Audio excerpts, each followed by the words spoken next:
Muy buenos días, tengan todos los presentes. Muchas gracias por acompañarnos el día de hoy.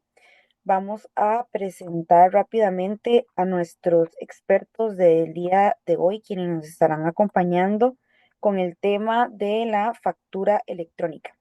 Tenemos a don Mario Hidalgo, quien es socio líder de impuestos de Grant Thornton, licenciado en Derecho y máster en asesoría fiscal. Y tenemos a Luis Martínez, consultor en transformación digital, experto en minería de datos, ingeniero en computación. Gracias por acompañarnos. Esperamos que sea un webinar de provecho. Adelante. Bueno, muy buenos días. Tengan todas las personas que nos acompañan de manera remota. Muchas gracias por su interés en este tema y para nosotros siempre es un gusto pues hacer estos intercambios de información con los agremiados de CAMTE y apoyar en este proceso de crecimiento profesional para esta Cámara.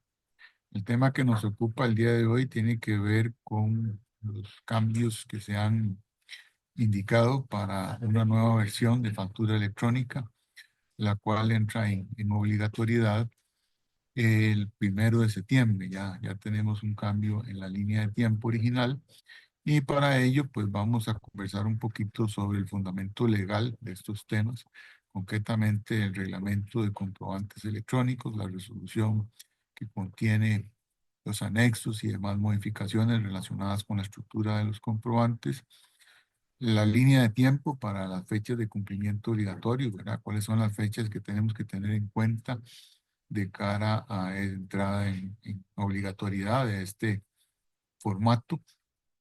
Este, Nos vamos a centrar en los dos conceptos más importantes o cambios que se han introducido con esta eh, modificación y es el uso de la factura electrónica de compra, ¿verdad? Vamos a ver en qué supuestos se puede esta utilizar y para qué supuestos se ha ampliado el uso de esta factura. También la emisión del recibo de pago. Vamos a hacer énfasis en este tema que tiene relación estrictamente para dos supuestos, ¿verdad? Cuando hay un pago diferido autorizado del impuesto al valor agregado y fundamentalmente también vamos a comentar los anexos y los cambios a la estructura propuestos por la versión 4.4. Cuáles son estos cambios, qué modificaciones implican, vamos a ver algunos ejemplos. Y también tenemos un breve entremés sobre lo que debemos entender por Hacienda Digital, que es la nueva entrada de la plataforma prevista por el Ministerio de Hacienda para el 2 de junio, al menos esa es la fecha que manejamos, en donde se va a sustituir lo que hoy vemos y conocemos por una nueva plataforma tributaria. También hay un cambio con Atena para lo que es el tema de aduanas. Y también hay otra plataforma que se va a utilizar para lo que son temas financieros y gestión de capital humano dentro del Ministerio de Hacienda. Entonces, sin más preámbulo, pues le doy la palabra a mi compañero Luis Martínez, quien estará a cargo de esta presentación, sin prejuicio, pues de las acotaciones que yo pueda hacer en el camino y en consecuencia, pues damos inicio y le paso la palabra para que él se presente y continúe con el tema. Muchas gracias y buenos días. Gracias, don Mario. Buenos días a todos los participantes. Muchas gracias por estar acá.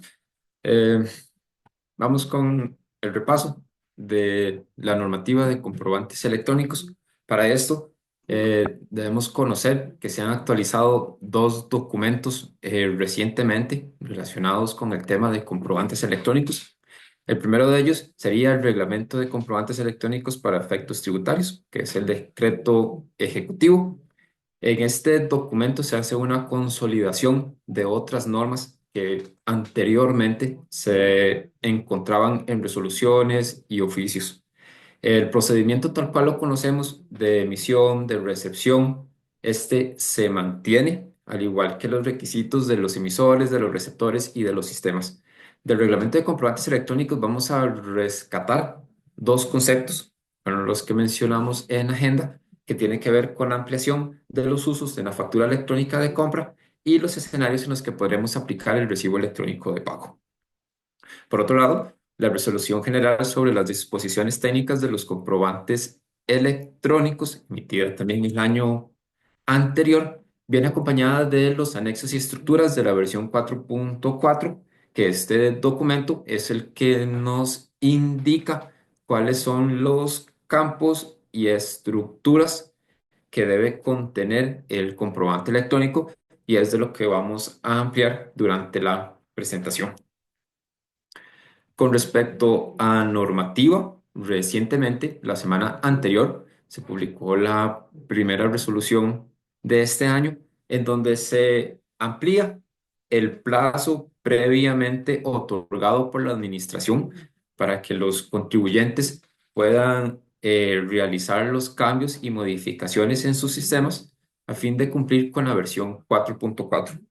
En la versión inicial de la resolución se establecía un plazo de 6 meses contados a partir del 1 de diciembre del año anterior para hacer las modificaciones en sus sistemas o coordinaciones con su proveedor, caso de que sea un servicio tercerizado, para el cumplimiento de esta norma. Ahora bien, con la resolución recientemente emitida, ese plazo de 6 meses se amplía a 9 meses, por lo que la fecha inicial de lanzamiento obligatorio que estaba para el 1 de junio pasa al 1 de septiembre. Ahora bien, se mantiene una fecha de inicio voluntario para quienes el 1 de abril de este año estén preparados para iniciar con el cumplimiento de la versión 4.4, lo puedan hacer. Entonces, de acá rescatamos la ampliación en el plazo de 3 meses más adicionales a los 6 meses previamente otorgados, lo que nos da como resultado el inicio de la obligación al 1 de septiembre, y que contamos con una fecha de cumplimiento voluntario, que esta se mantiene al 1 de abril de este año.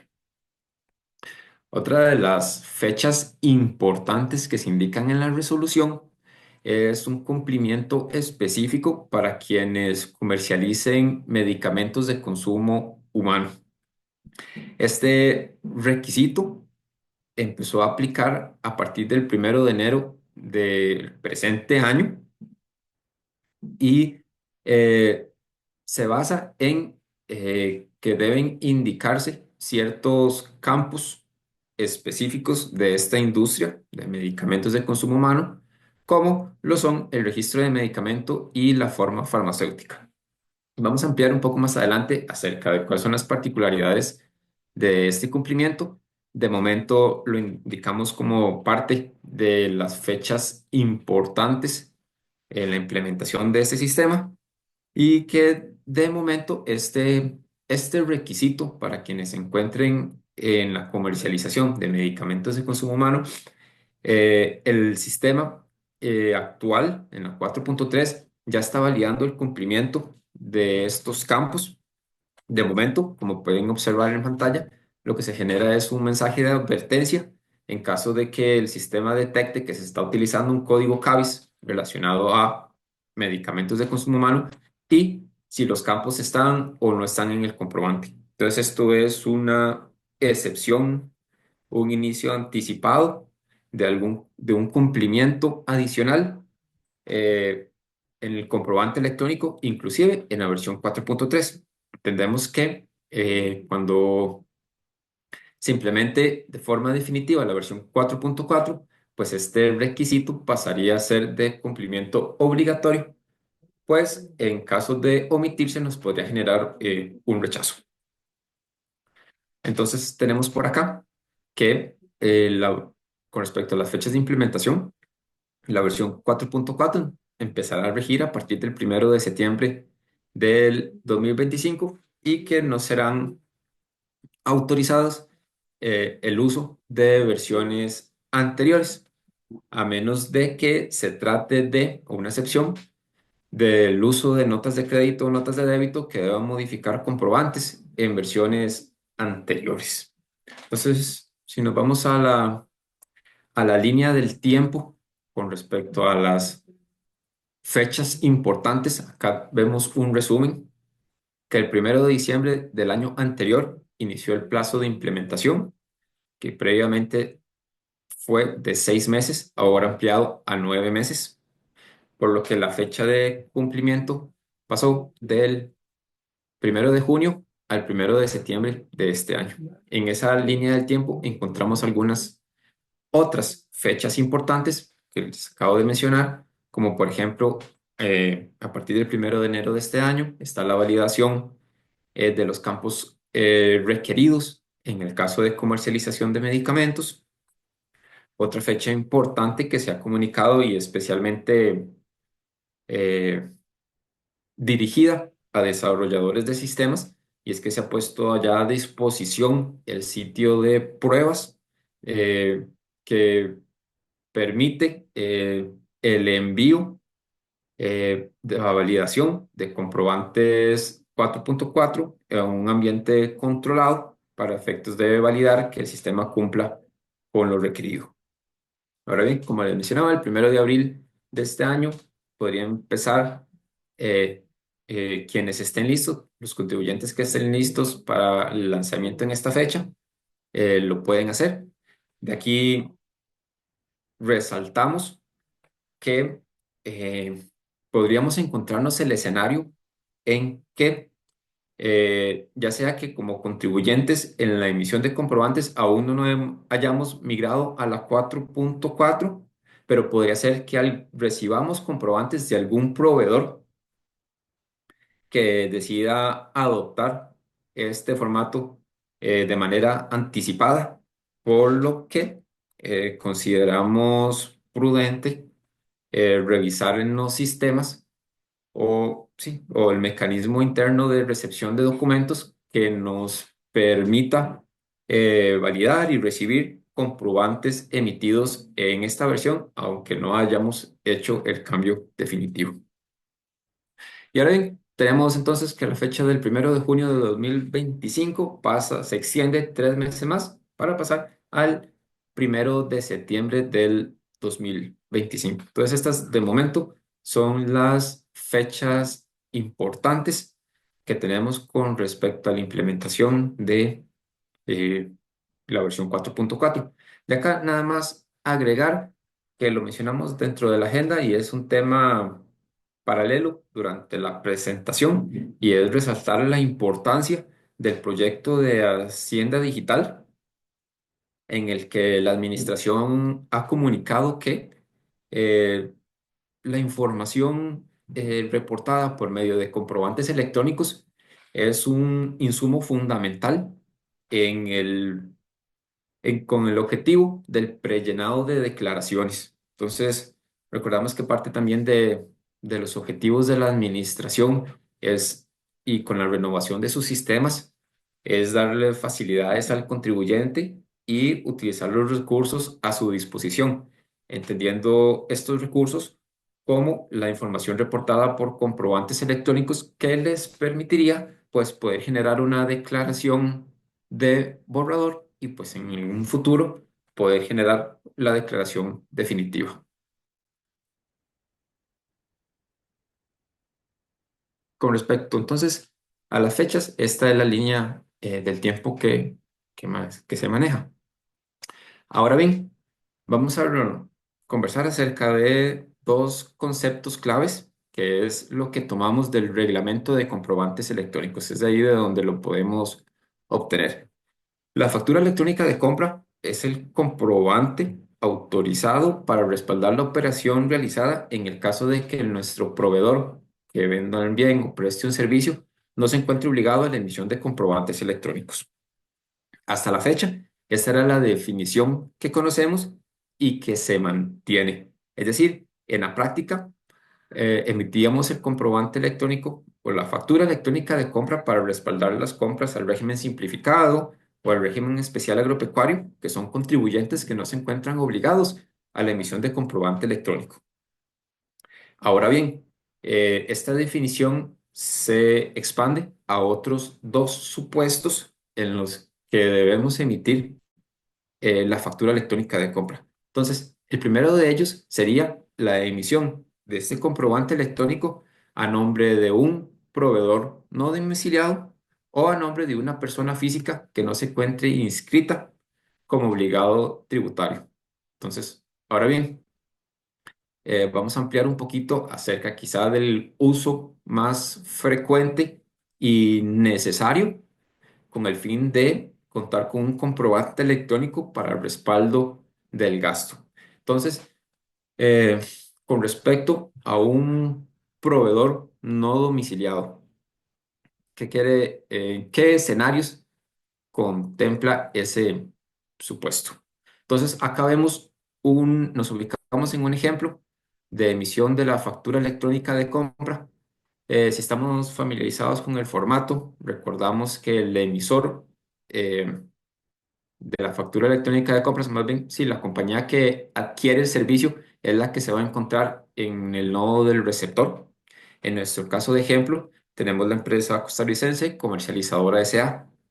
Esta empresa importa un servicio de un proveedor en el extranjero, Cloud Services, que se encuentra en California, Estados Unidos. Comercializadora S.A. Recibe la factura usual, como lo hace hoy, de Cloud Services. eh, y esto se va a mantener de esta manera. Nuestros proveedores en el extranjero seguirán haciendo la factura usual con los requisitos y características de su país de domicilio. Ahora corresponderá a el contribuyente que realiza la adquisición del bien intangible o del servicio, realizar este comprobante electrónico para respaldo del gasto. Entonces ahí tenemos varios aspectos que consideramos eh, que requieren un procedimiento de recopilación de información previa al cumplimiento de esta versión.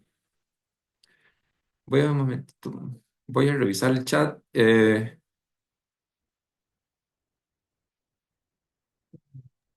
Tal vez, Luis, si querés te ayudo aquí un pelito.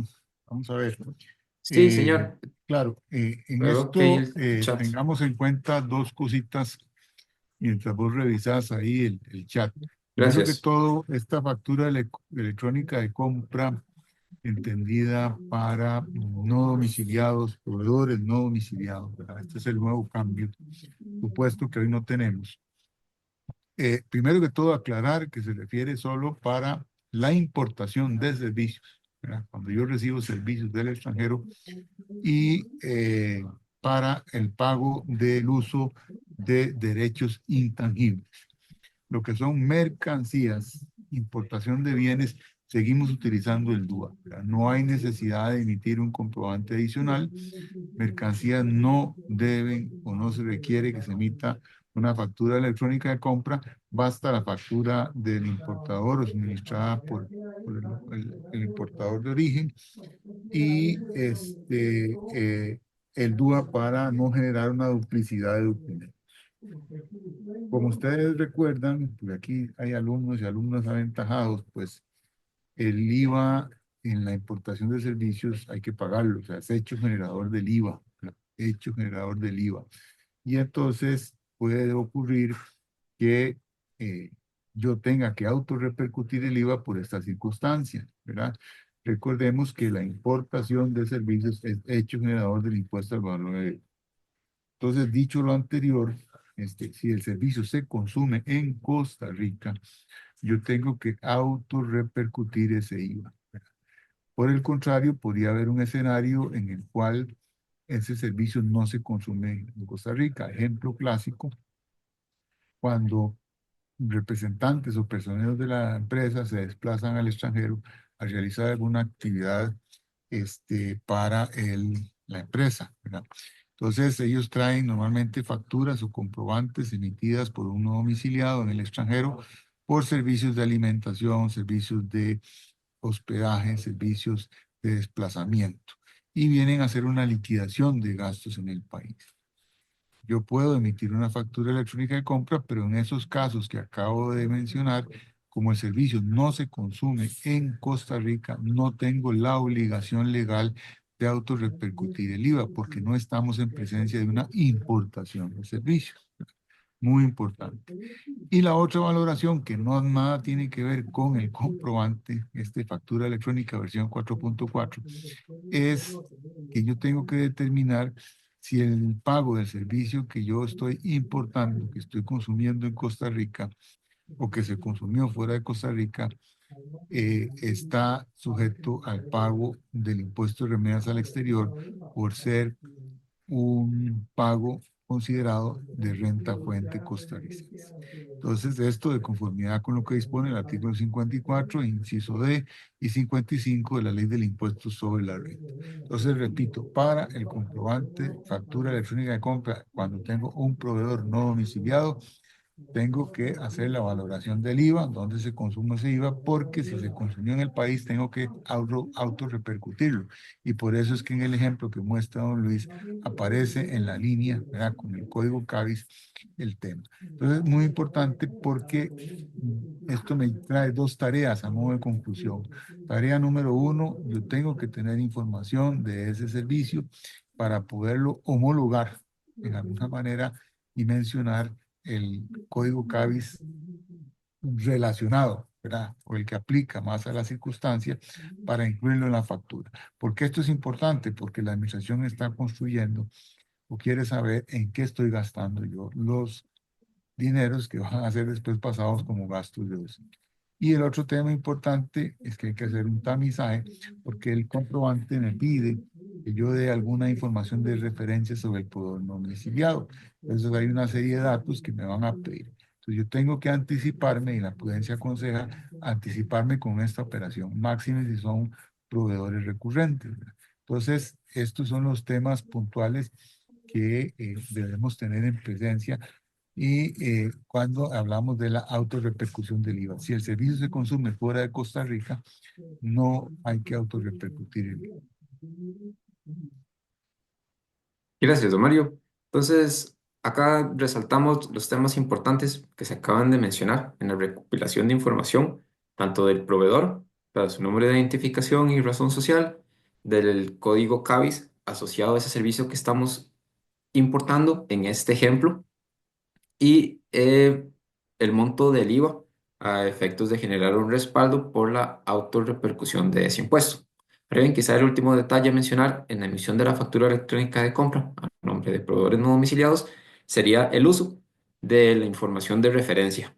Esto es la sección del comprobante electrónico que nos va a permitir eh, indicar cuál es el comprobante del proveedor al cual corresponde la emisión de esta factura. Entonces, eso también funciona como un doble respaldo en el que vamos a indicar con códigos establecidos para este fin que se trata de un comprobante de no domiciliado. Debemos indicar cuál es el número de ese documento de factura que nos emitió el proveedor y la fecha en que se emitió ese comprobante.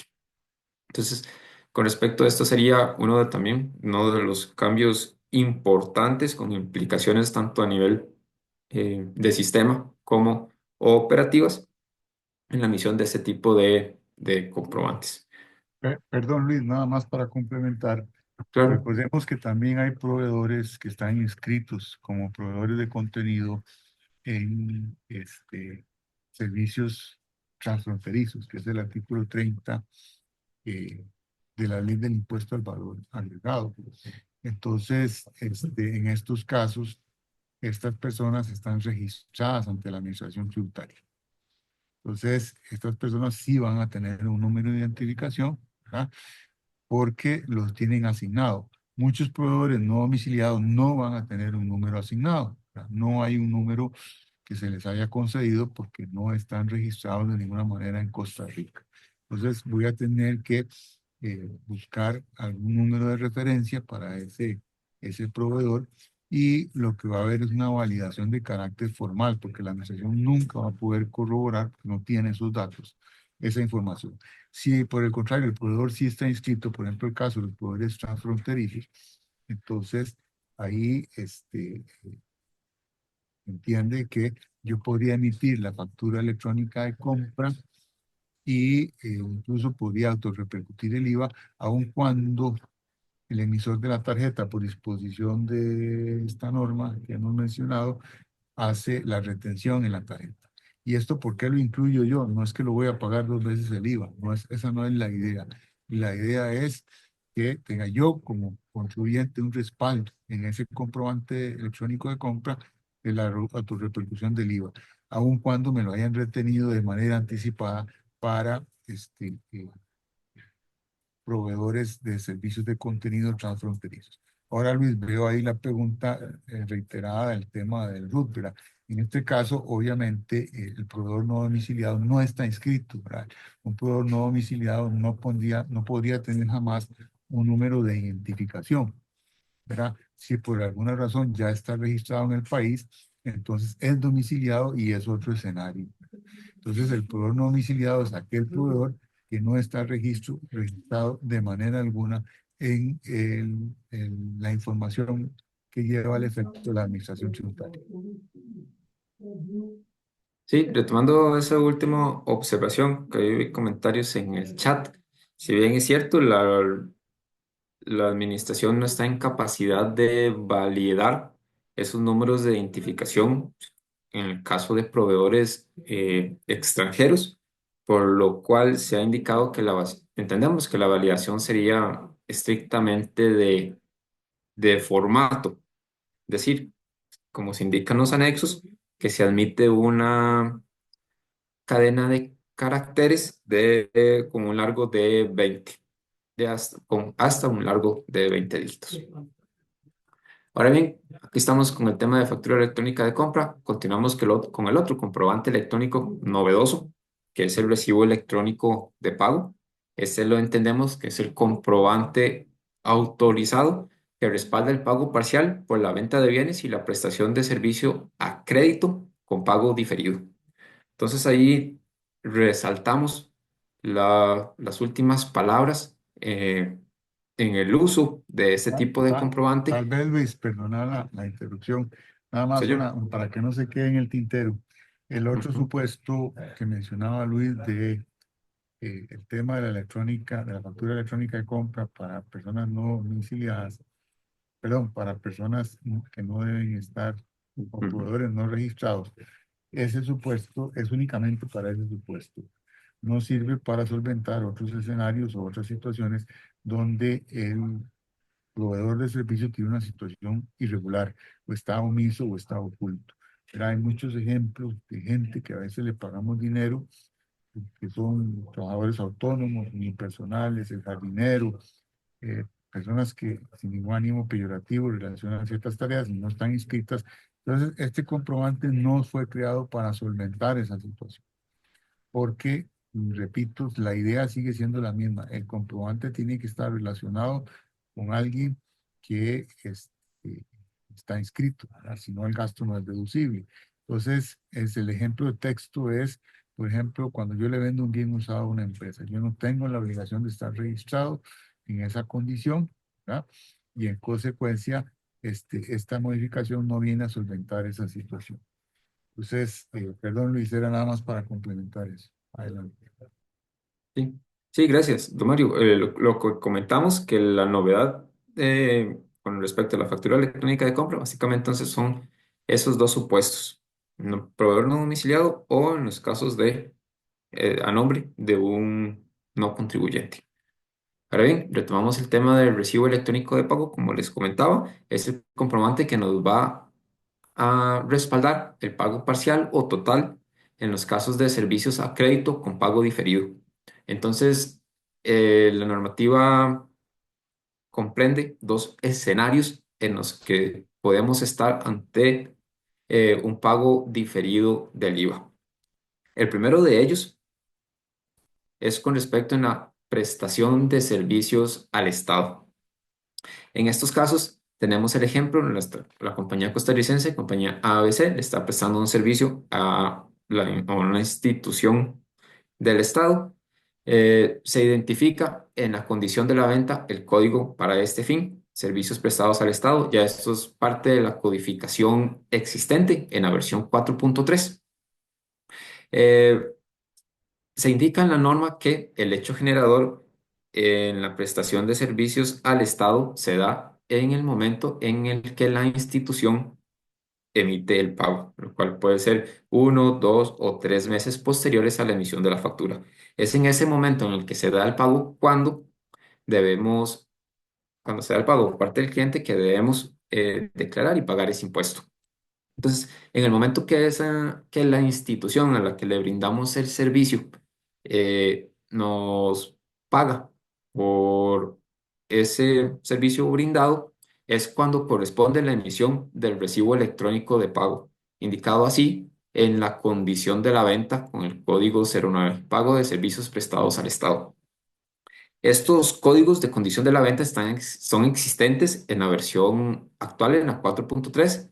La diferencia en el procedimiento es que en la versión actual, este recibo electrónico, dado que no existe, el procedimiento establecido es que se debe emitir una segunda factura electrónica para respaldar ese pago. Por lo cual podría generar un poco de confusión o hasta podría entenderse como una venta duplicada. Sin embargo, esa es la solución oficial dado en la versión actual. Por lo que en la 4.4 esa segunda factura se sustituye por el recibo electrónico de pago. Ahí vemos que también este comprobante comparte el mismo formato que los otros tipos, como las facturas y las notas de crédito y demás. Y en este comprobante lo que nos va a diferenciar es la condición de la venta y el uso de la información de referencia, que esto es lo que nos va a permitir desligar el recibo electrónico a la factura inicial. Este sería el primer escenario de uso del recibo electrónico de pago. El otro escenario aplica en la venta que realicen trabajadores independientes en la prestación de servicios profesionales. Esto también lo pueden optar micro, pequeñas y medianas empresas inscritas en el MEIC y en el MAG. Eh, este tipo de contribuyentes tienen el beneficio de dar un crédito al IVA hasta 90 días, por lo que no deben asumir el pago de ese impuesto en la emisión de la factura, sino que pueden pagar y declararlo hasta 90 días después de emitida la factura. Entonces, el procedimiento es muy similar al caso anterior, en el que se emitió una factura inicial con la condición de la venta, el código 10, venta crédito en IVA hasta 90 días. Y sucede lo mismo. Cuando recibimos el pago total o parcial por parte de ese cliente, corresponderá emitir el recibo electrónico de pago con el correspondiente código en la condición de la venta y haciendo uso de la información de referencia para ligar ese recibo electrónico de pago a la factura inicial. Entonces, el uso del recibo electrónico de pago está limitado a estos dos supuestos: prestación de servicios al Estado y para contribuyentes en su condición de trabajadores independientes que pueden optar por dar un crédito en IVA hasta 90 días. Una de las consultas más usuales es si el recibo electrónico de pago podría aplicar a toda venta crédito, y en esos casos no aplica, únicamente para estos dos que mencionamos en el ejemplo. Ahora bien, esos son con respecto a lo que extraemos novedoso del reglamento de comprobantes electrónicos. Ahora vamos a pasarnos al detalle de la resolución con respecto a las modificaciones en la estructura del comprobante electrónico. Vamos a hacer un repaso por cada una de estas secciones, dado que todas presentan cambios, empezando por el encabezado del comprobante, las líneas de detalle, otros cargos, el resumen del comprobante y la información de referencia. Entonces, empezamos con el encabezado del comprobante. Aquí enlistamos los cambios más relevantes con respecto a esta sección. Y en general, quizá una también de las claves o de los cambios que podrían presentar un procedimiento extra por parte del contribuyente. Es el primero que tenemos acá, que se indica un campo para indicar el código de actividad económica del receptor del comprobante. Vamos a ampliar un poquito más adelante. Primero voy a enlistar cuáles son los cambios y luego los vamos a ampliar. También se requiere un campo específico para quienes comercialicen bebidas alcohólicas en el que se deberá indicar el registro fiscal según la ley 8600-07. Adicionalmente, se agregan opciones a las condiciones de la venta adicionales a las que ya conocemos actualmente, como contado, crédito, consignación y demás. Entonces, estas son opciones que, que por parte de la administración entendemos que refuerzan ciertos criterios de facturación en los cuales pues se debe emitir la factura, como por ejemplo en el de la venta de mercancías no nacionalizadas. Tenemos otros supuestos, como venta de bienes usados por parte de un no contribuyente, en el caso de que realicemos la factura electrónica de compra, y adicionalmente, pues se incluyen los arrendamientos operativos y financieros que no estaban incluidos en la versión actual. Adicionalmente, pues un cambio menor es con respecto al plazo del crédito. Acá tenemos una ligera variación en formato, que la versión 4.3 permite un ingreso alfanumérico, es decir, puede variar desde una semana, 2 semanas, un mes, 3 meses. Ahora se espera que ese campo sea en días y también va muy de la mano con el cumplimiento o con el uso del recibo electrónico de pago.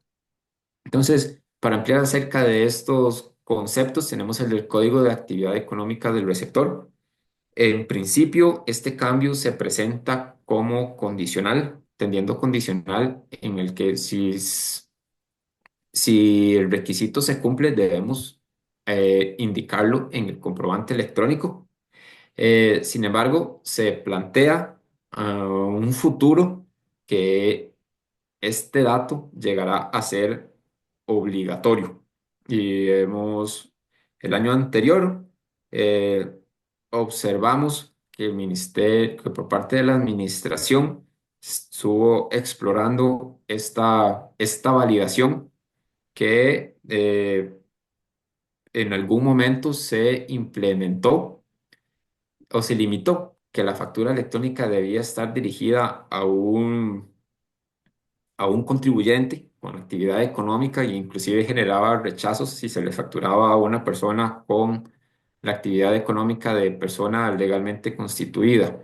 Entonces, de acá rescatamos que es la intención de la administración que posteriormente, ya una vez que inicie este cumplimiento, por medio de un comunicado formal, se indique que este campo llegará a ser obligatorio.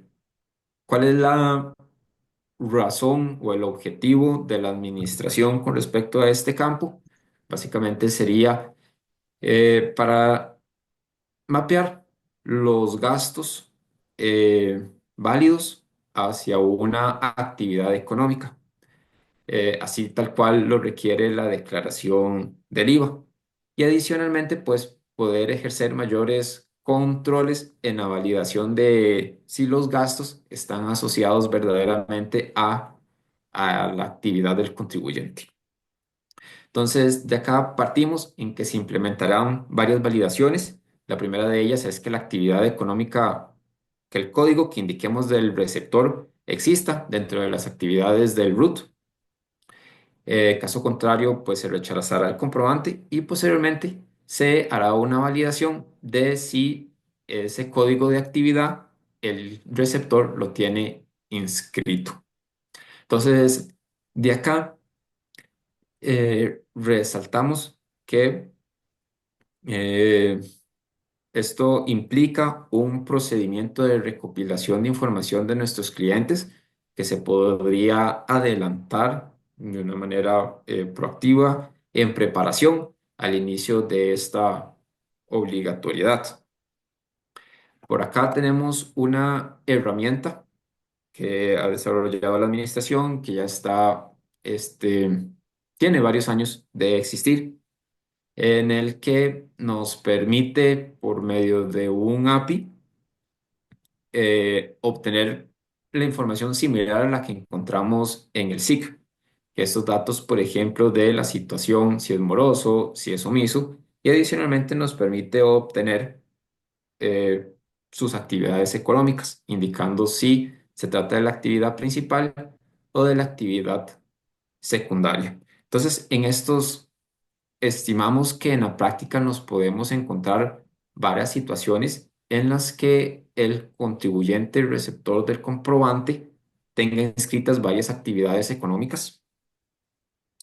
Eh, Otro de los escenarios sería en el que en algunos casos, también como receptores del comprobante, quizá no se pueda asignar directamente esa adquisición de un servicio directamente a una actividad, dado que el gasto podría ser compartido entre actividades.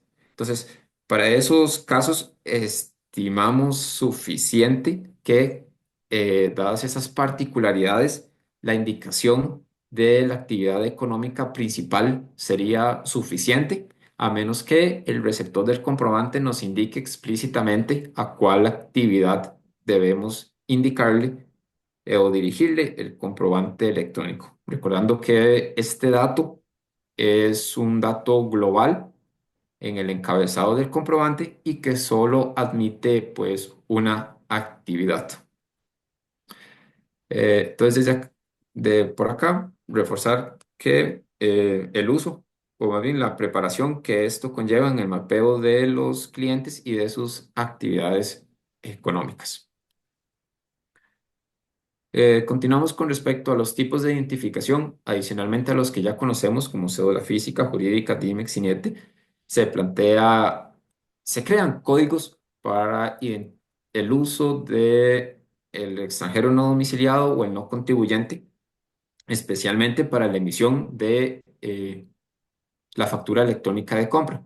Adicionalmente, se indica que el código 05, el del extranjero no domiciliado, lo podríamos utilizar para la factura electrónica de exportación, el tiquete electrónico y las notas de crédito y notas de débito. Eso sería una factura de emisión.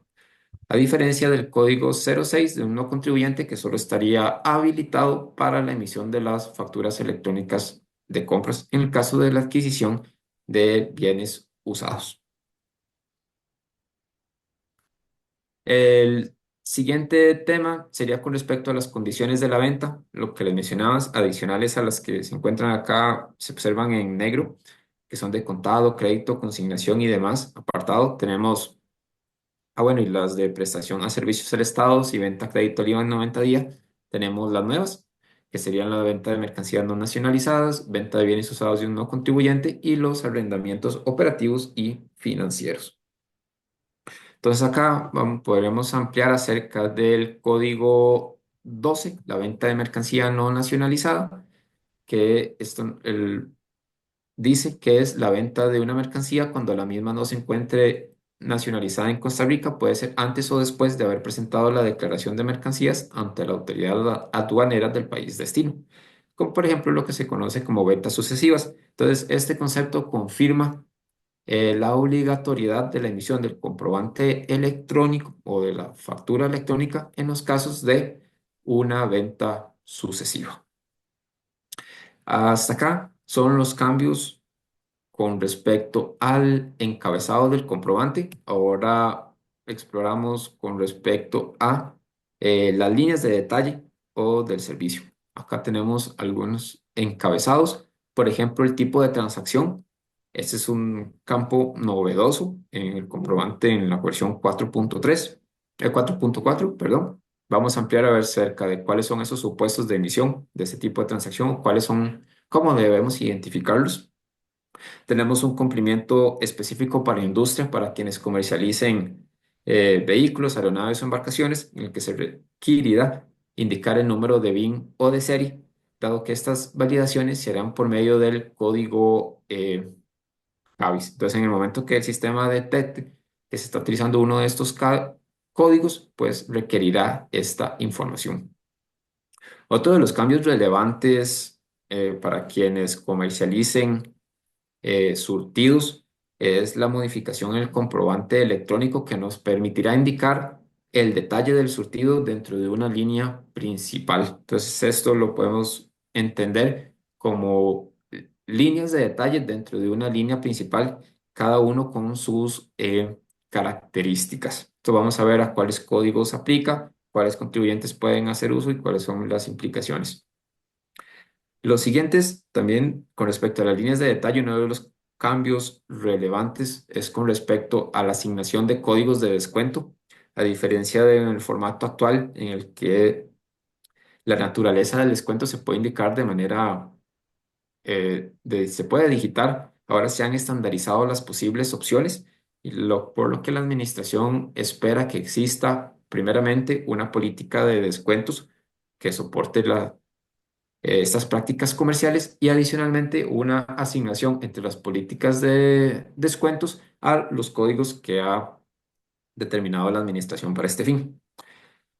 Vamos un poco más adelante, vamos a ver cuál es la tabla. Ahora con respecto a los códigos de tarifas del IVA, se hace una distinción con respecto a las tarifas exentas para diferenciar entre cuando existe una venta tarifa 0% con derecho a crédito pleno o una tarifa exenta sin derecho a crédito pleno. Entonces existen varios escenarios puntuales, como ejemplos, en los que esto va a aplicar. Para terminar de listar los cambios en esta sección, tenemos el uso de impuestos específicos para quienes les aplique, por ejemplo, el impuesto único a combustibles, bebidas alcohólicas, bebidas envasadas, jabones de tocador, impuestos a productos de tabaco. Entonces, el formato nos permite realizar los cálculos de estos impuestos específicos que son base para el cálculo del IVA. Y otro de los cambios menores con respecto a las líneas de detalle sería el uso de la sección de exoneración, que en este caso son opciones adicionales al formato que ya tenemos en la versión actual y que nos van a requerir indicar campos como de respaldo, como por ejemplo la ley, el artículo y el inciso que autoriza esa exoneración. Entonces, retomamos algunos de los puntos que acabamos de mencionar con respecto a los tipos de descuento. Acá pueden observar cuáles son los que la administración ha identificado, como por ejemplo regalías, bonificaciones, descuentos promocionales o descuentos comerciales. Entonces aquí como una práctica como una buena práctica de la mano con la emisión de comprobantes electrónicos bajo esta versión, es primero contar con una política de descuentos establecida, aprobada por la organización y posteriormente realizar el ejercicio de homologación de esas prácticas comerciales al código de alguno de estos códigos de descuento. Entonces, recordamos que los descuentos se aplican por líneas de detalle. Podemos asignar hasta 5 descuentos por línea. Acá en el ejemplo es únicamente para efectos visuales. El código o las descripciones de esos descuentos no son requeridos en la representación gráfica, por lo cual es suficiente con indicar el monto de descuento. Vamos acá para reforzar que los descuentos son aplicados por las líneas de detalle. Ahora bien, con respecto a la comercialización de medicamentos, se ha indicado que la validación o los códigos identificados dentro de este requerimiento son los que inician con 3562 y 3563. Los campos requeridos cuando se utilizan estos CABIs son el registro de medicamento para indicar el número del registro del Ministerio de Salud y el otro sería la forma farmacéutica, que esa es una codificación alrededor de unos 120 códigos en el que hace referencia a la presentación del medicamento, como por ejemplo cápsulas, comprimidos, polvos y tabletas. Entonces de aquí reforzamos que estos campos se entienden como requeridos desde el 1 de enero de este año. De momento no están generando un rechazo, pero son obligatorios y generarían un rechazo a partir del 1 de septiembre con la versión 4.4. Ahora bien, con respecto a la facturación de combos, paquetes y surtidos, esto sí es un cambio importante en la estructura del XML. Recordamos que en la versión actual del catálogo CABIS tenemos habilitados tres códigos para la facturación de combos, paquetes o surtidos, como lo son surtidos de productos alimenticios, surtidos de productos de limpieza y surtidos de productos de cuidado personal. Entonces, se entiende un combo, un paquete o surtido como la combinación de más de dos productos con diferentes códigos CABIS. Entonces, esos son los códigos habilitados en caso de que seamos fabricantes industriales, importadores, en el que eh, el comprobante electrónico tendrá una línea principal que hace referencia al surtido y la estructura va a permitir que se desglose cada uno de los productos con el CABIS correspondiente, la tarifa, inclusive puede ser una tarifa distinta entre los códigos y va a permitir que entonces se desglose cada uno de esos productos con su tarifa correspondiente y todas las características como si fuera una línea de detalle normal. Tendríamos con su código CABIS correspondiente, la cantidad, precio unitario, descuentos, tarifas, impuestos y totales. Entonces esto lo entendemos como lo visualizamos como una línea de detalle dentro de una línea principal, que de momento estos son los códigos autorizados para ese fin. Con respecto a las tarifas del IVA, se mantienen las tarifas actuales.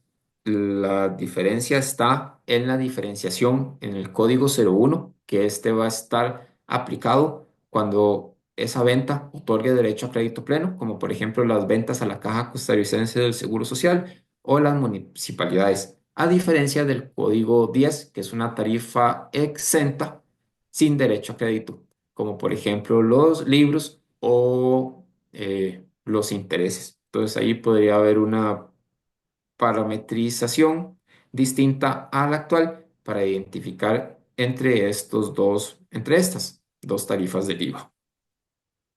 Con respecto a los impuestos específicos, que son los que están acá mencionados, combustibles, bebidas alcohólicas, bebidas envasadas o productos de tabaco, el formato establece los campos necesarios que nos permitirían el cálculo de estos impuestos. Entonces, según el tipo de impuesto que estemos calculando, así es el valor esperado en estas casillas. No todas las casillas aplican para todos los impuestos. Entonces, por ejemplo, aquí tenemos un comparativo entre el cálculo del impuesto a bebidas alcohólicas y el cálculo de bebidas envasadas sin contenido alcohólico. Entonces, ahí pueden observar que en el caso de las bebidas alcohólicas se hace uso de la mayoría de estos campos, a diferencia del impuesto en el caso de que sean únicamente bebidas envasadas. De acá resaltamos que el uso de estos impuestos específicos es obligatorio en caso de que apliquen y que se toman de base imponible para el cálculo del IVA. Ahora bien, con respecto al tipo de transacción, esto sí es un tema novedoso, lo entendemos como que es para la aplicación de condiciones especiales según el tipo de transacción en las declaraciones, cuando éstas posean un tratamiento tributario específico. Entonces, de acá tenemos el código 01, que va a ser la transacción general, la venta normal de bienes y servicios, y nos enfocamos en el código 2, 3, 4 y 05 que se refieren a autoconsumo. En los casos de autoconsumo de mercancías, sean exentas o grabadas y también de servicios exentos o grabados. Entonces, de aquí nuestra interpretación es que se establece la obligatoriedad de generarnos una autofactura en los casos de autoconsumo con el correspondiente código de transacción. Eh, Sí, debidamente identificado. Entonces, eso es una diferencia en procedimiento al cómo se podría estar operando actualmente, en el que no existe pues una obligación establecida en la norma de que debemos facturarnos, pero entendemos que con la existencia de estos códigos nacería la obligación de contar con un respaldo. Este tipo de transacción va a aplicar a cada línea de detalle con su correspondiente código. Acá nuevamente, eso es como para efectos visuales. No existe una obligación explícita de que esto deba indicarse en la representación gráfica. Entonces, en el ejemplo, nuestra compañía comercializadora SA, que se dedica a la comercialización de productos de limpieza, toma productos del inventario para consumo interno. Entonces, en esos casos, se emite una factura electrónica por el autoconsumo con la indicación del código 03, que estamos en presencia de un autoconsumo grabado. Ahora bien, con respecto a los tipos de exoneración, adicionalmente a los que ya conocemos, como por ejemplo ventas exentas a diplomáticos autorizados por ley especial, o el código 04, que es exenciones de la Dirección General de Hacienda, autorización local genérica, que son las autorizaciones por medio de Exonet, estas se mantienen. La diferencia está en los datos requeridos para completar esta sección, como por ejemplo en las ventas exentas a diplomáticos o autorizados por ley especial. Ahí en lo que debemos indicar la ley, el artículo, el inciso que lo autoriza. Entonces ahí tenemos en esa sección varias diferencias. Por ejemplo, en la actualidad, las ventas a zona franca se suelen clasificar como por autorizados por ley especial. Para este fin se ha creado un código específico, ya lo vamos a ver, que es el código 08. En la práctica, autorizados por ley especial, también podríamos encontrar la comercialización de vehículos eléctricos que a este año están sujetos a una tarifa del 3%. Entonces, lo que actualmente utilizábamos e indicábamos en el código de autorizados por ley especial para las ventas a zonas francas, se ha creado un código especial que es el código 08, en el que igualmente se debe indicar el artículo, el inciso y la ley que lo autoriza. Adicionalmente a los que están mencionados acá en azul, como servicios complementarios a la exportación o ventas a a corporaciones municipales. Dentro de los cambios de la exoneración, también se establecen códigos para indicar cuál es la institución que autorizó esta exoneración. Entendemos que en la práctica, las entidades autorizadas para generar autorizaciones son el código 01, que va a ser el Ministerio de Hacienda, o el código 02, el Ministerio de Relaciones Exteriores y Culto, en el caso de ventas a diplomáticos. Entonces, esto es parte de los cambios con respecto a esta sección. A continuación, vamos con la siguiente sección del comprobante electrónico, que es la de otros cargos. De esta parte rescatamos dos puntos importantes. El primero de ellos es la ampliación de supuestos en el uso de otros cargos. Con un poco de contexto, recordamos que la sección de otros cargos la utilizamos para realizar cobros a un cliente que no forman parte de un ingreso del emisor. La práctica es usualmente utilizada para hacer reintegros, en el que se realiza un cobro al cliente, en el que se está como intermediario y ese monto se traslada a un tercero. Entonces, eso es uno de los casos más frecuentes en el uso de esta sección. También tenemos casos de entidades financieras que se utilizan de esa sección de otros cargos para ah, respaldo o para indicar los montos correspondientes al capital o la amortización en caso de financiamientos o arrendamientos.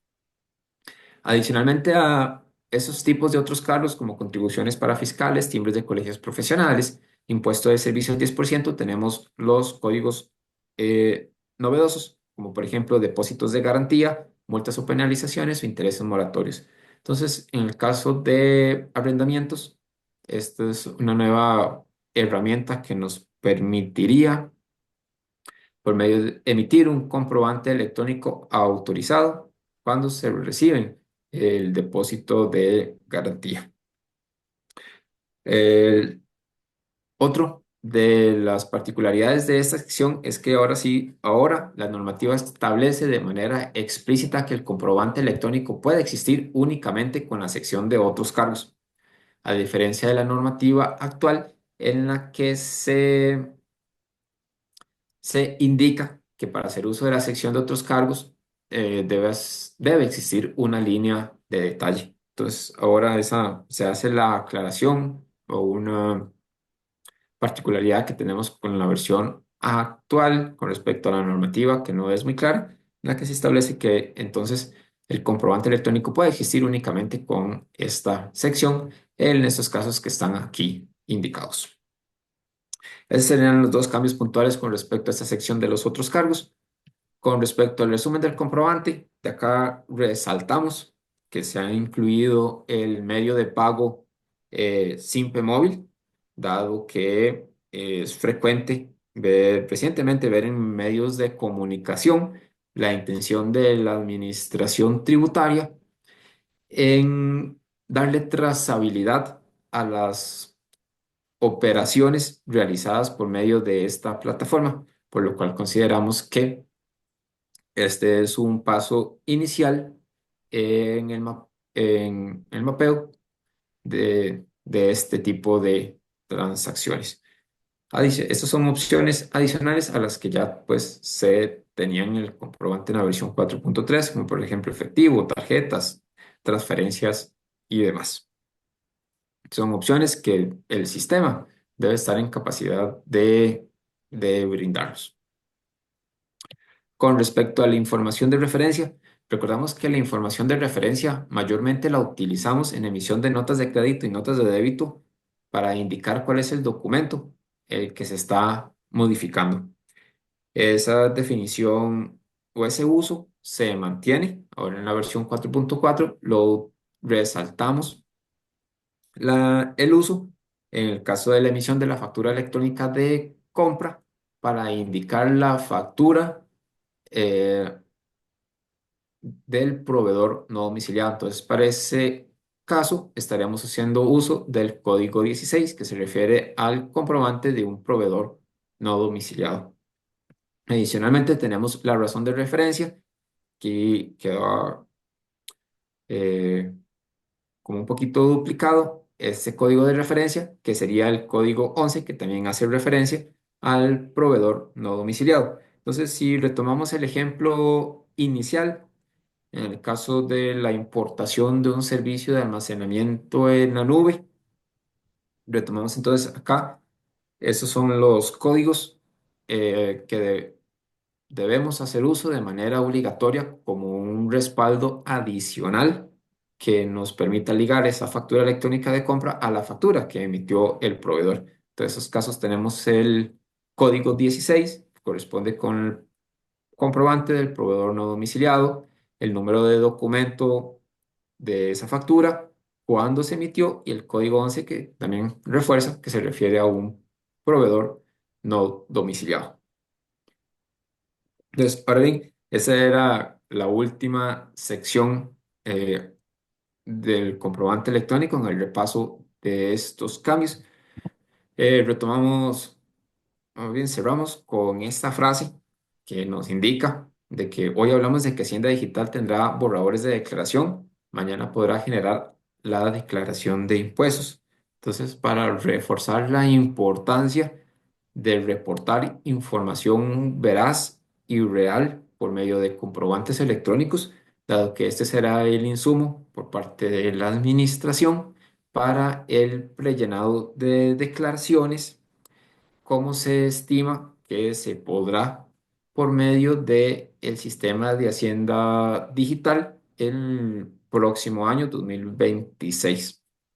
Entonces, con respecto al tema de Hacienda Digital, resaltamos que esta es una renovación de todos los sistemas informáticos de la administración en el que las plataformas que hoy conocemos, como por ejemplo ATV, Exonet, Info y Asistencia y Travi, serán reemplazadas por un nuevo sistema eh, que se denomina Tribu CR, El lanzamiento de esta plataforma está estimado para el 2 de junio, que en un principio iba a coincidir con la implementación, con el inicio de la versión 4.4. Sin embargo, ya vimos que esto se postergó 3 meses más. Por lo que ahora al 2 de junio de este año, la administración ha indicado que estarán en un proceso de migración de información y de capacitación a lo interno para el uso del nuevo sistema. De acá resaltamos como una buena práctica el respaldo de información generada por este portal, por el ATV, y además la solicitud de estados de cuenta, dado que es un insumo que nos permitiría validar que la información actual se migre de manera correcta al nuevo sistema. La administración ha indicado que iniciará con ciertos módulos en su lanzamiento y que conforme eh, se llegue a una versión estable, se irán agregando otros módulos. Inicialmente se empezaría con esos que tenemos acá, como por ejemplo el registro tributario, que habrá cambios en el formato de las declaraciones y normativas tal cual hoy las conocemos. Entonces, estos también van a cambiar.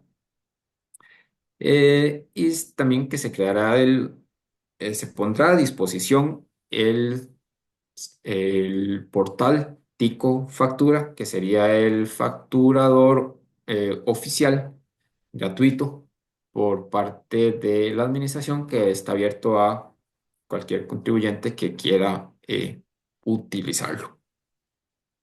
Entonces, hasta acá es la presentación con los principales cambios de la versión 4.4, resaltando la importancia de prepararnos en el cumplimiento de estos datos, dado que eh, servirán de base para el prellenado de declaraciones.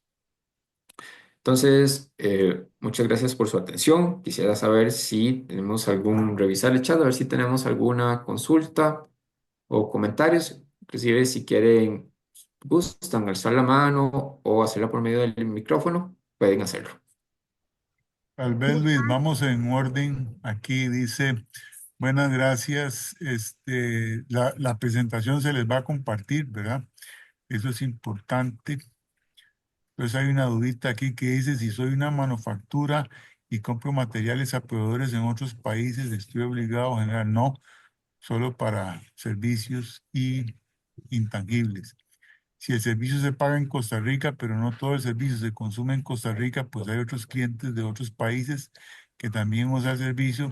Esto en el caso de un data center y allí está un software SaaS, ¿cómo se calcula el IVA? Bueno, yo solo tengo que pagar el IVA sobre el monto pagado en Costa Rica, ¿verdad? O sea, ahí deberíamos pedir, ¿verdad?, que haya una factura por jurisdicción, por país. Si hacemos una factura global y esa la vamos a usar como referencia, podría haber una confusión sobre este tema. Entonces, yo debería pedir una factura solo para la asignación de ese costo a la jurisdicción donde yo estoy sentado aquí en Costa Rica, ¿verdad? El resto de la factura yo no debería pagarlo. Entonces, la sugerencia respetuosa es pidamos una factura separada, ¿verdad? El número de root no sería, bueno, volvemos al mismo tema del root. El proveedor no domiciliado no está registrado, ¿verdad? No está inscrito. Si nosotros tenemos un número de identificación, entonces se trata de un domiciliado, ¿verdad? Entonces, no sería la factura. Dice, por ahora en prueba no se acepta letras. Según el manual, lo debería aceptar hasta 20 caracteres. Bueno, Luis, eso no sé si vos has tenido alguna experiencia en el ambiente de prueba. No, señor, de momento no, pero sí es cierto que la normativa indica que acepta, en la teoría nos indica que acepta alfanuméricos de hasta 20 caracteres. Entonces, ok, perfecto. Dice, si se alquila un servidor en la nube que está en Alemania, recibe una factura por ese alquiler. Yo pago ese servidor con tarjeta de crédito de Credomatic aquí en Costa Rica. Yo no mando remesas para pagarlo. ¿Cómo tengo que actuar desde el punto de venta del IVA? Punto de vista debe ser del IVA y renta. Ok, perfecto. Ese servicio que se paga de almacenamiento en otro país, pues debería, bueno, se trata de una importación de un servicio, ¿verdad? Ese servicio usted lo recibe y la duda aquí es si ese servicio se consume o no en Costa Rica, aunque el almacenamiento, digamos, se hace en otra jurisdicción. Lo cierto del caso es que esto entraría dentro de los denominados servicios en línea, ¿verdad? Porque yo saco y meto información, sí, en lenguaje coloquial, de ese almacenamiento. Entonces, eso habría que autorrepercutir el IVA, digamos, porque sí se consume, ¿verdad? Es un respaldo que yo tengo de la información. Y en cuanto a remedios al exterior, yo diría que como es un servicio que se presta íntegramente fuera de Costa Rica y no existe ya el criterio del beneficio económico, pues no debería llevar remesas. Ahora, para esto, repito, para que el gasto sea deducible para esta empresa que pregunta don Frank. ¿Qué es el patrón del RUT? A ver, Luis, si usted se refiere a esto. Sí, señor, es el padrón del Registro Único Tributario. Esto hace referencia a las actividades económicas oficiales que ha identificado la Administración Tributaria. Entonces, ese es el padrón de actividades económicas en el Registro Único Tributario, que esto lo podemos acceder en el sitio ATV por medio de la declaración de modificación de datos o de inscripción de datos. Ahí nos va a mostrar cuáles son las actividades económicas. Aquí nos pregunta don Rafael Castro si las opciones de exoneración se deben incluir si se factura a instituciones estatales que tengan alguna exoneración o la administración tributaria ya sabe cuál artículo o ley de exoneración se trata o si habría que precisar esa información.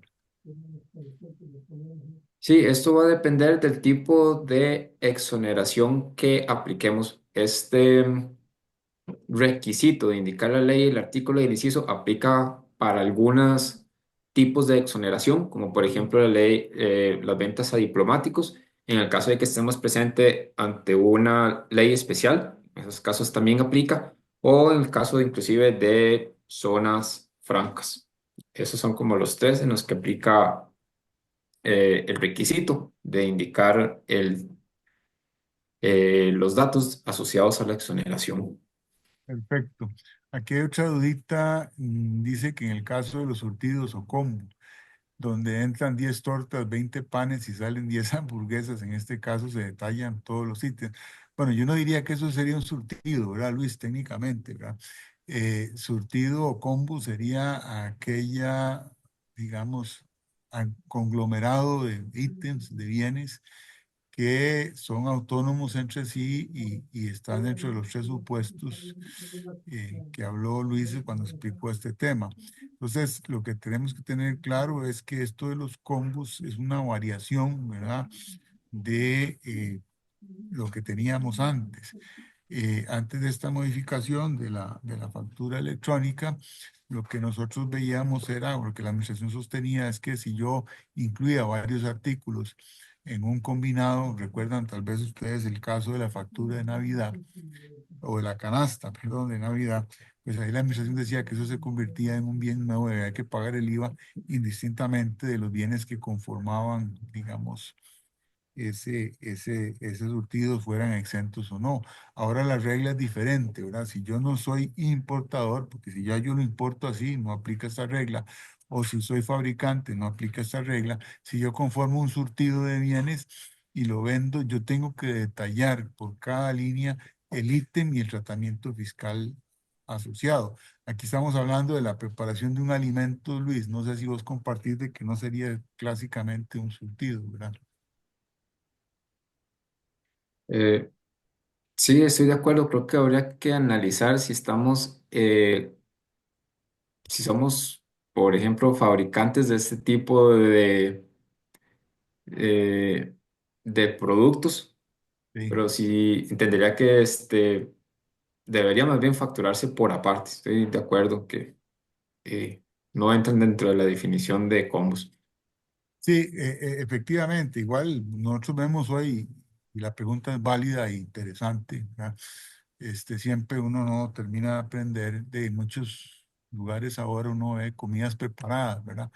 Hay sándwich de esto, del otro, aquello, y yo no entendería que es técnicamente un surtido, ¿verdad? Sino que eso ya es un producto, digamos, elaborado y ese sándwich tendría un valor X independientemente de los ingredientes que yo le ponga, ¿verdad? El surtido es más bien cuando yo conformo con diferentes artículos, no sé, podría ser el famoso combo, ¿verdad? Que uno ve en algunos restaurantes que incluye refresco, que le dicen uno, ¿quiere solo el emparedado o quiere el combo, ¿verdad? Entonces le incluyen la Coca-Cola, papas o ensalada, ese tipo de cosas. Eso ya es un combo, ¿verdad? Es un surtido. Y aquí donde habría que detallar en el comprobante, ¿verdad? Obviamente, si es factura electrónica, si es un tiquete electrónico, porque yo no me interesa la factura, pues este, sería ese etiquete, pero ahí sí habría que detallar, ¿verdad? El emparedado o la hamburguesa o el sándwich, como yo le quiera poner, el refresco, la gaseosa o lo que sea, o si es cerveza, lo que sea, y el tipo de acompañamiento. Ese sí podría ser entendido como un surtido. Y bueno, aquí nos agradecen por la presentación. Esos son todos las preguntitas que aparecen en el chat y no sé, pues devolvemos el micrófono para ver si se sugiere una dinámica diferente y alguien quiere participar de viva voz con alguna inquietud.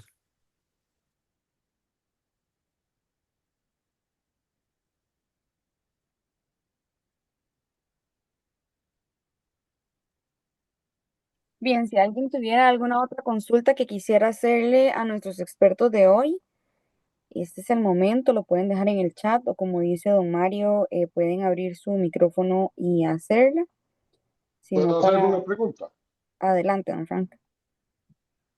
Eh, Estaban ahora hablando ustedes de los combos, pero y estás hablando de bienes.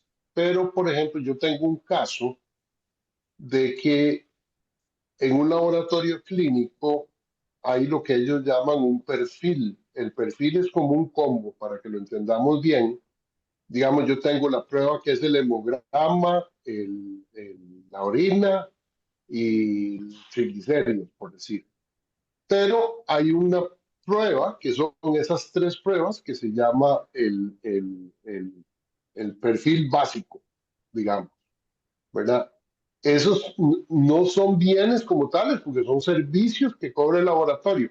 Cómo se debería entonces representar? Actualmente lo que nosotros hacemos es que ponemos el nombre del perfil y a ese le asignamos un monto y detallamos cuáles son las pruebas que lo componen, pero las pruebas no tienen precio. ¿Cómo sería eso ahora? Yo creo que entendería que eso se mantiene para el caso de esos servicios en los que se pueden facturar de manera consolidada, dado que la modificación en esta estructura mayormente aplicaría para la facturación de bienes combinados, pero no así servicios. Muchas gracias.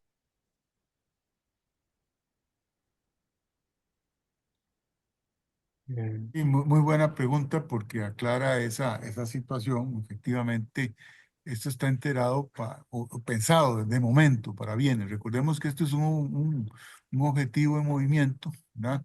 Esto le van a ir haciendo modificaciones conforme transcurra el tiempo y la idea de esto es cumplimentar, ¿verdad? La factura en la manera que se solicita porque el sistema TIBU-CR pues, va a generar perfiles de riesgo, ¿verdad? Del contribuyente también.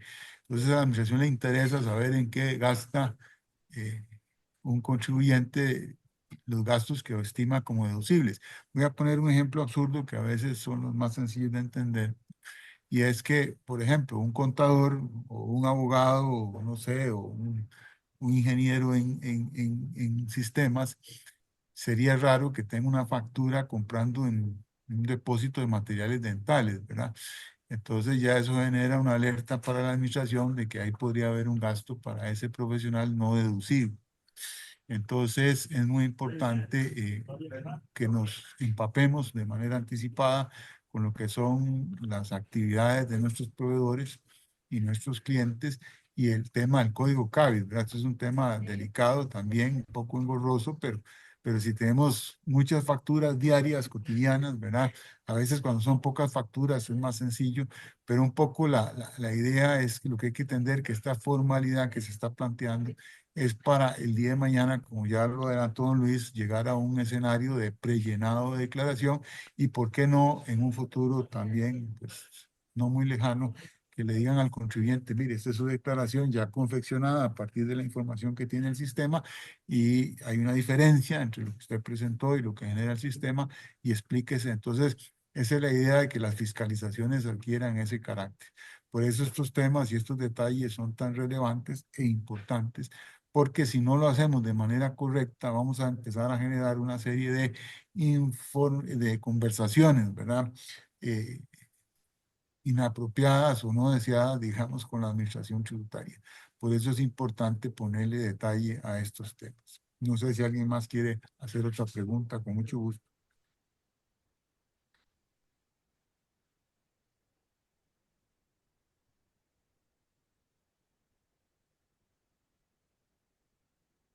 Tenemos una en el chat que dice, ¿cuáles son normas aplicables? Pues pucha, ¿de qué estamos hablando? Perdón, don David, de ¿a qué se refiere usted con normas? Y nos da un poquito más de contexto, porque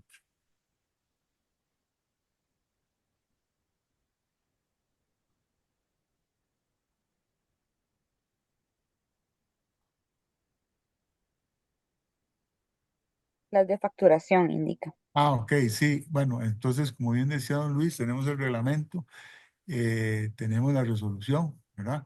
Esas son la fuente normativa con la cual nosotros iniciamos, ¿verdad?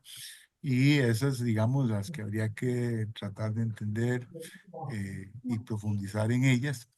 Y son las que menciona la resolución principalmente cuáles son los anexos y estructuras que se cambian del comprobante.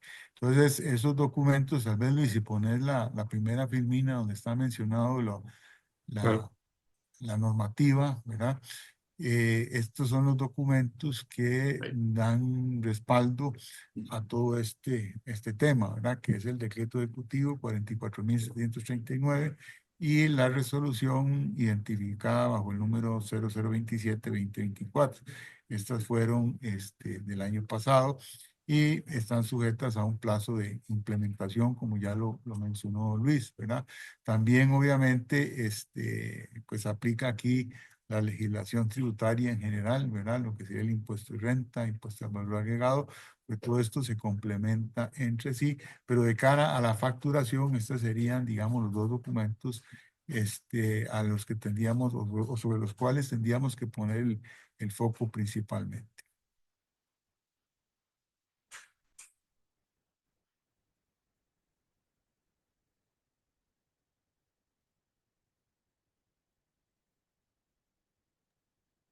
Dice don Michael Granados, hola, muchas gracias. Pregunta, ¿los medios de pago se deben indicar en las facturas y en los recibos de pago? Es que en las facturas yo no tengo certeza sobre cómo me va a pagar el cliente y en recibo de pago sí sé cómo me pagó. Sí, correcto. Ese supuesto está considerado que hay una excepción en el que el medio de pago no debe indicarse en los casos que estemos ante una venta a crédito, por eso mismo, que no sabemos cómo el cliente nos va a pagar. Entonces, únicamente para las ventas a crédito es que se puede omitir el medio de pago. Para el resto sí son obligatorios. Sí, que eso, Luis, es también a veces medio engañoso, ¿verdad? Porque uno emite facturas de servicios y Ujú. se entiende que son de contado, ¿verdad? Pero sin querer sacar el chupón, a veces hay facturas que le pagan a uno, no sé, 6 meses, 5 meses, 7 meses después. y digamos, de ahí uno espera, ¿verdad? Que sea lo más pronto posible, pero eso digo yo del crédito es un poquito engañoso a veces. Ujú. Listo, Sí, entonces, bueno, si no, perdón. si me permite un comentario a eso, eso es Sí, muy importante en el tema de los servicios médicos, porque si la persona paga con tarjeta, recibe el 4 ¿cómo se llama? ¿Verdad? Hay que devolverlo. el IVA, sí, señor, Y, correcto. Ujú. Ujú, correcto, así es. entonces, lo del medio de pago, como dice usted, es muy difícil, porque uno tendría que conocer el medio de pago antes de hacer la factura, porque si no, no puede devolver, ¿verdad? Antes, sí, pues y después lo paga en colones, de ahí ya hay una torta ahí. Sí, señor, eso que usted señala es muy importante. Incluso, bueno, ya uno que está en una edad que visita muchos consultorios médicos, siempre ahora he visto yo esa práctica que le preguntan a uno, ¿verdad? ¿Con qué va a pagar, ¿verdad? Si va a ser en efectivo, o lleva tarjeta por el tema del IVA, casualmente, porque si yo hago una transferencia o llevo el dinero en efectivo, pues me tienen que cobrar el IVA. La factura tiene que efectivamente cargarme el valor del servicio, ¿verdad? Más el 4%. Si yo por el contrario le digo que voy a pagar con tarjeta, y eso es lo que le estoy informando a la persona, y ella hace el comprobante, entonces ese 4 se convierte en lo que llamamos nosotros una especie de cajón falso, porque el sistema no lo carga, ¿verdad? Lo carga y lo rebaja automáticamente. Entonces la factura sale solo con el monto sin el impuesto, por ser una particularidad propia de los servicios de salud, ¿verdad? Entonces, eso que dice usted es muy importante y por eso digo yo, en los muchos consultorios, ahora cuando uno va, le preguntan y casi que bajo la fe de juramento, mire, ¿cómo me va a pagar? Porque efectivamente se le genera un problema a la hora de emitir el comprobante, porque depende del medio de pago, yo voy a soportar el IVA o no. Y entonces, eso también es importante para el que lleva la contabilidad del profesional en medicina o el que presta servicio médico, conocer esta circunstancia porque hay un impuesto por pagar uno a la administración tributaria. Bien, la última consulta dice, si hay un emisor que compra fruta fresca, cajas de cartón, etiquetas, contenedores de plástico, ¿es correcto que solo se genere facturas sobre las cajas y los envases de jugo de fruta sin detallar los ítems empleados? Sí, vamos a ver, si entiendo, o sea, esta persona compra fruta fresca y compra cajas de cartón, eso sería para el embalaje del producto que comercializa, ¿verdad? Entonces, esto no sería tampoco, digamos, una especie de surtido o combo. Entonces, si esta persona compra por una parte fruta, eso tendría su tratamiento. Las cajas de cartón, que sería para el embalaje, ¿verdad? O la presentación de entrega, eh, etiquetado, ¿verdad? Todo eso sería para poder comercializar el producto, pero eso no sería un combo. No sé si por ahí viene la pregunta, pero sí tendría cada vez que se compra uno de estos artículos o bienes, yo debería recibir una factura, ¿verdad? Por cada uno de ellos y con el detalle respectivo y el tratamiento fiscal asociado a cada uno de sus productos, ¿verdad? Entonces, la pregunta de don Gerardo es si hay un emisor, ¿verdad? A ver si la estoy entendiendo bien, que él compra. Entonces, al comprar, él debería recibir una factura, ¿verdad? Por esa fruta. También debería recibir una factura por quien le vende las cajas de cartón, otro por las etiquetas, o podría ser una factura donde se conjunte todos los ítems que está comprando, si es un proveedor único, ¿verdad? Este, eh, y así sería la dinámica, ¿verdad? Pero eso no sería un surtido, ¿verdad? Repito, el surtido o combo es aquel que se conjunta de diferentes elementos, este, que normalmente tienen algún carácter promocional, ¿verdad? Yo normalmente, cuando armo estos combos, pues lo que se persigue es inducir, ¿verdad? A veces hay bienes que se adicionan al producto principal para hacerlo más atractivo. Es decir, hay una dinámica comercial especial que no debemos confundir, ¿verdad? En aquellos escenarios en los cuales pues yo estoy comercializando bienes de naturaleza común. Bien, muchísimas gracias a don Mario y a Luis por el tiempo que nos regalaron el día de hoy y por tan valiosa charla. Gracias a todos los presentes por acompañarnos y quedarse hasta el final con nosotros. Como les comentábamos en el chat, este webinar está siendo grabado y se subirá a nuestra página de YouTube. Estará disponible en los próximos días. Muchas gracias y nos vemos en una próxima ocasión. Hasta luego.